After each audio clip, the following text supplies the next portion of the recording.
What if the woman silently scrubbing dishes in the back of your favorite luxury restaurant used to run a culinary empire? And what if the man seated at the head table, a billionaire restaurateur with everything at his fingertips, was just days away from losing it all? Now imagine the only thing standing between him and financial ruin was the dishwasher he tried to fire. This isn't your average love story. This is the story of Eliza Hart, a woman with a past she won't speak of, a dream that crumbled beneath her feet, and a daughter she would cross the world to protect. And it's about Damon Reyes, a man so fixated on control, he missed the truth lying right beside him.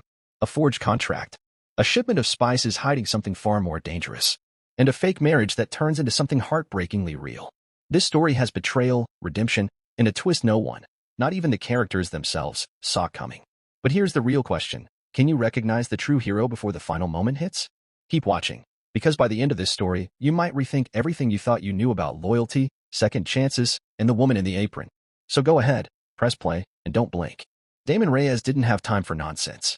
As the razor-sharp owner of Reyes & Company, the most elite restaurant in all of Ashridge Bay, he ran his life like he ran his kitchen, spotless, efficient, and always under control. But tonight, something was off. Maybe it was the uncomfortable stillness inside his penthouse. Or maybe it was the fourth unread message from his wife, Celeste, still blinking on his phone. He hadn't opened it. Didn't need to. He already knew the tone. Cold, dramatic, polished to perfection, just like Celeste. Downstairs, behind the marble bar, the staff were closing up, wiping down glasses, resetting tables, sneaking peeks at the clock. Jonah Blake, the night bartender, glanced toward the back corner. She was there again. Eliza Hart, the quiet dishwasher who kept to herself, never said more than necessary, and cleaned every plate like it held secrets. Her again, whispered Tasha, the sharp-tongued waitress, rolling her eyes. What's her story, seriously? She washes dishes like she's solving a murder. Liam didn't answer. Because deep down, he was wondering the same thing.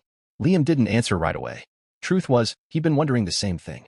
Eliza Hart didn't move like the others. There was a precision to her every motion, like someone who'd been trained to stay invisible. She washed dishes with the grace of a dancer and the restraint of someone hiding everything. Her back was always straight, her words few, and no one, not once, had seen her crack a smile. You think she's hiding something? Liam finally asked. Tasha, never one to keep opinions to herself, scoffed. Hiding something? Please. That girl's got secrets etched into every second of silence. Later that night, Damon stood just beyond the doorway of the service corridor, watching Eliza rinse wine glasses like it was second nature. She didn't miss a single beat. Something about her presence rubbed him the wrong way, not because she was lazy or rude. She wasn't. She just didn't belong, and Damon Reyes couldn't stand things that didn't fit neatly into place. He motioned for Liam over by the back bar. I want her gone, Damon said bluntly. Eliza. Liam blinked. Why? She's solid. Shows up early. Works hard. Damon's voice was colder now. I don't like puzzles in my kitchen. And she's a walking one. Liam paused, weighing his words. She's just a dishwasher, Damon. Damon muttered, for now. But the next morning, something happened that Damon hadn't planned. Eliza stepped outside the staff entrance to find Liam standing there with a paper bag in hand, looking every bit like a teenager trying to apologize after a bad joke. What's that? She asked. Chocolate cake. Leftovers from last night, he said, almost bashfully. Thought you might like a piece. She studied him. Why me? He shifted on his feet. Because. I was a jerk the other day. And because, you look like someone who forgot what sweet tastes like. The words hung between them. For the first time, Eliza gave the faintest flicker of a smirk. Fine. But only if you eat it with me. That evening, Liam sat on a mismatched chair in Eliza's tiny, spotless apartment. The place was clean to the point of clinical. Scattered furniture. A photo taped to the fridge, a little girl with wild curls grinning under the Moroccan sun. Beside her, a man who looked like he hadn't smiled like that in years. Your daughter? Liam asked. Eliza nodded and placed 2 chipped mugs of tea on the table. And the father? She shook her head. He's not in the picture anymore. I'm sorry. Don't be, she said, her voice even. Some things fall apart so better ones can begin.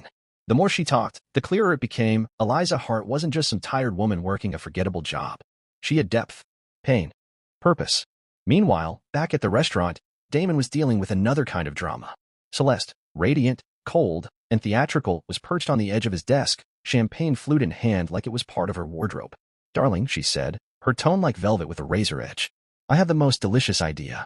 Damon's headache was already pounding when Celeste leaned in, voice like velvet over steel. So, the spice deal's tomorrow, right?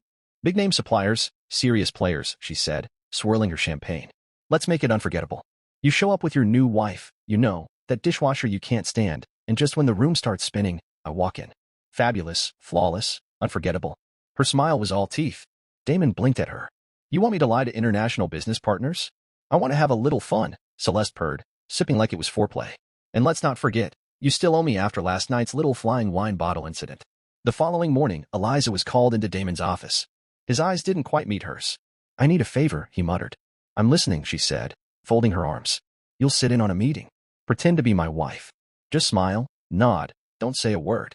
She stared, blinking slowly. You're serious? I am. And if I say no? You won't. You still need this job. She didn't agree, but she didn't walk out either. When the talent suppliers arrived, everything about them screamed money. Designer suits. Indoor sunglasses. Leather briefcases full of promises. Damon gestured to Eliza, standing quietly beside him. My wife, he said smoothly. Heads turned. You could almost hear the mental record scratch. Eliza still had soap streaks on her sleeves. She nodded politely. The room responded with stiff smiles and tighter handshakes. One of the men slid a thick contract across the table.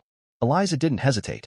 Her eyes scanned the document quickly, paragraphs, legalese, the buried fine print, and then they stopped. This company doesn't exist, she said calmly. What? One of the Talon men snapped.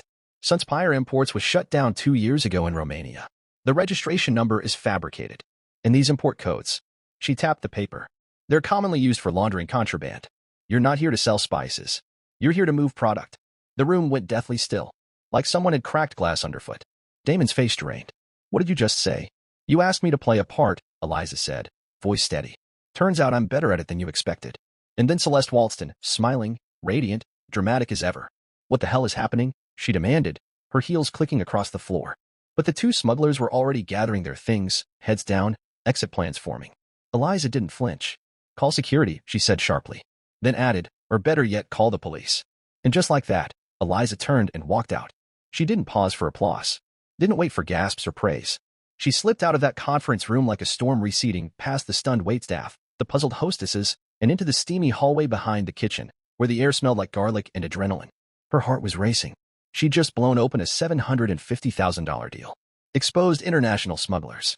And humiliated one of the city's most powerful men, right in front of his polished, perfect wife. And somehow, it felt good. Too good.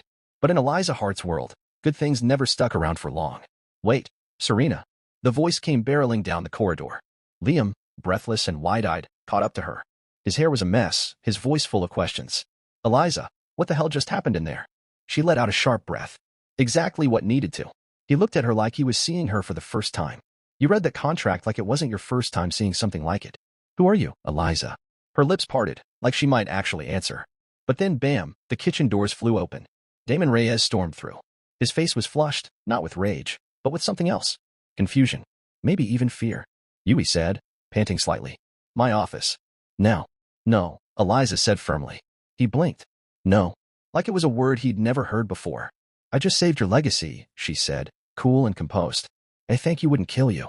You embarrassed me, he shot back. I protected your empire. For a beat, the hallway froze. Eliza stood like a blade. Liam hovered like a shield. And Damon? He looked like a man cracking right down the middle. Fine, Damon muttered. Then I'll come clean too. Behind a closed office door, with Celeste conveniently off getting a spa treatment, Damon poured himself a drink. His hand trembled just enough to rattle the glass. He hated this feeling, being off balance. You want the truth? He said, not looking at either of them. Celeste arranged the entire thing. She chose the suppliers. She told me they were vetted. She promised this was our next step. Eliza folded her arms. And you believed her? Damon laughed short, bitter. I believed the woman I married wouldn't sell me out for a couple of handbags. She didn't do it for handbags, Eliza said, voice steady. She did it for power. Liam sat off to the side, trying to make sense of it all. Damon turned his gaze to Eliza. How do you know that? Because I've seen it before, she said. In Argentina. In Kuala Lumpur. In Prague. Power has a way of making people forget they even have a heart. Damon narrowed his eyes. So what were you, before all this? Eliza didn't blink. A wife. A mother. A businesswoman. And once, a fool. The silence stretched thick. I'm giving you one chance, Damon said at last. Tell me everything. Or I call the cops and let them figure out what role you played in this. She drew in a slow, steady breath. All right, Eliza said. You want the truth? You're gonna get it. She leaned back against Damon's desk like she needed the support. 5 years ago, my fiancé Marco and I opened a restaurant in Mendoza. It was our dream come true, rooftop views, imported spices, fresh-caught seafood, live music under the stars. Tourists flocked there. Even the locals gave us respect. Damon didn't move. Liam, on the other hand, looked like a kid at story time, completely locked in. But then, Eliza went on, came the investors. Her voice shifted, bitter now. American men. Flashy suits. Too many smiles. They promised to take our brand global. Said we'd stay involved but rake in millions. All we had to do was sign.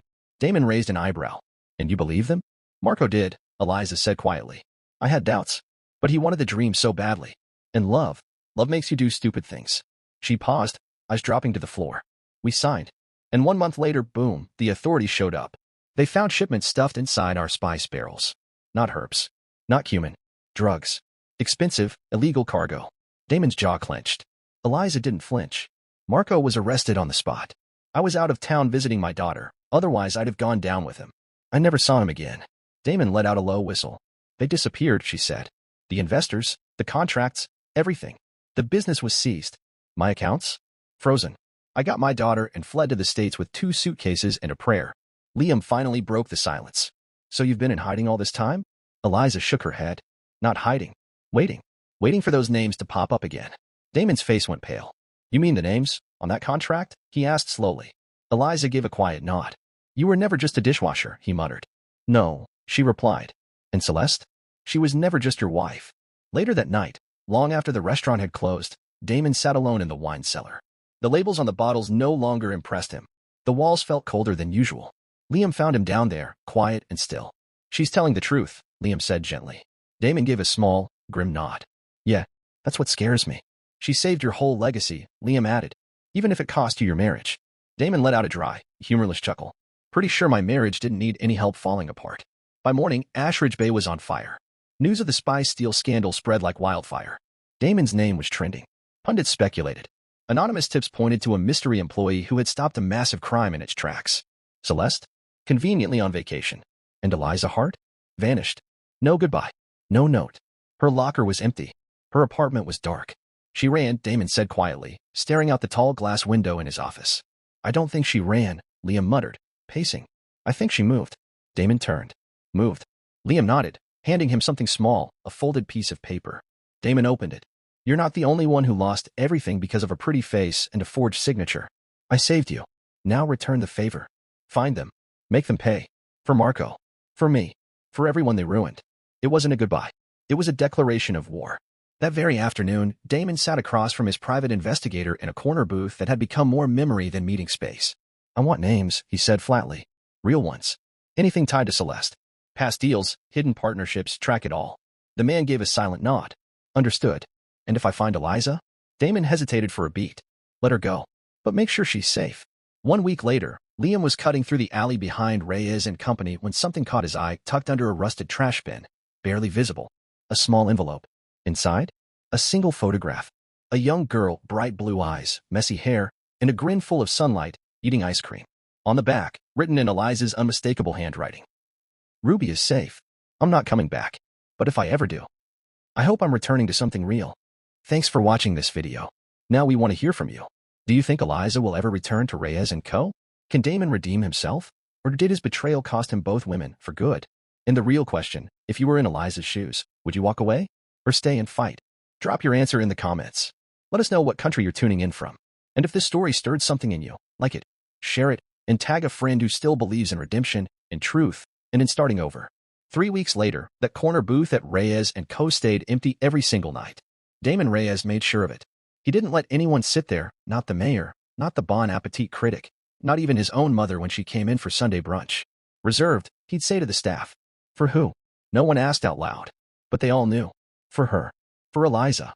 Damon had changed, not in the flashy ways that made headlines, but in the quiet ones that mattered more.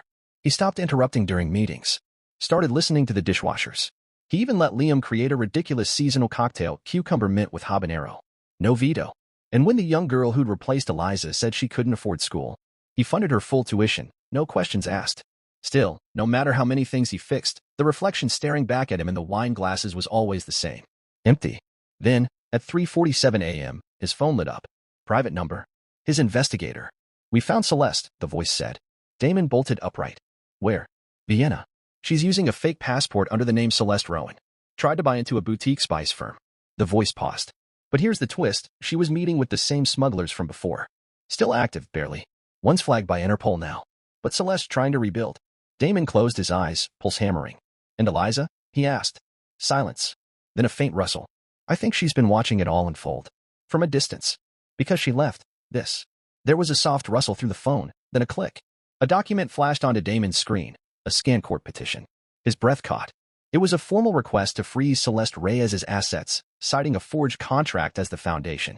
And there, at the bottom, on the witness line in clear, elegant handwriting, was Eliza's signature. She hadn't just called them out, she was taking them down. Brick by brick. A few days later, Damon found himself standing in front of a modest brick house just outside Clearwater. No driver. No flowers. No script. Just a photograph. The same little girl from the picture Liam had found, her cheeks dusted with powdered sugar, caught mid-laugh. He knocked twice. No answer. But then, behind the lace curtain, movement. A moment later, the door creaked open. And there she was. No apron. No gloves. No mask. Just Eliza. Real. Beautiful in a way grief couldn't touch.